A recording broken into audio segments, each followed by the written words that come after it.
We know the fact that if two devices needs to talk to each other, they need IP addresses, and you assign IP addresses to the resources.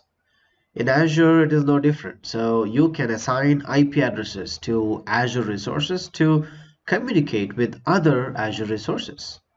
And that could be your on-premise network or the internet. So there are two types of IP addresses that we're talking about. In your virtual network, when you have an Azure resource, you can contain both public and private IP addresses. The private IP addresses are used for communication within the Azure virtual network. So if there are virtual machines and databases in your virtual network that need to talk to each other, they will use a private IP.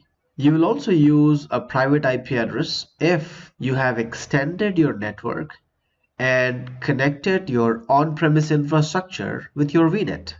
So you will use private IP addresses for communication with the resources in your VNet to the resources in your premise.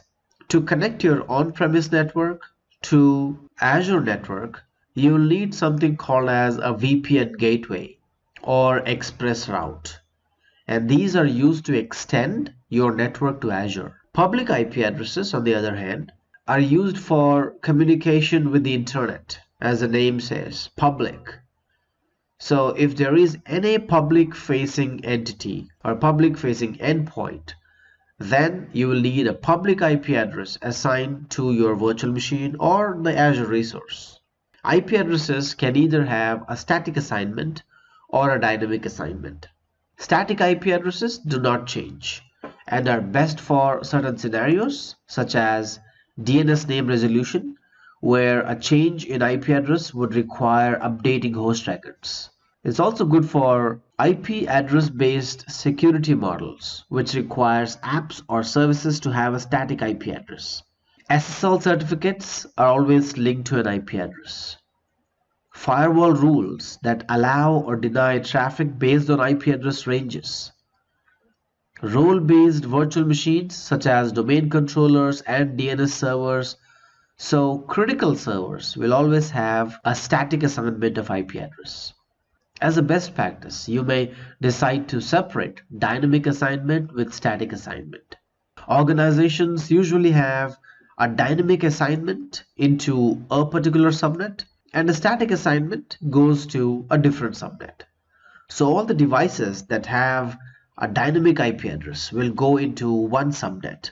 All the devices that have static IP addresses will go into a separate subnet.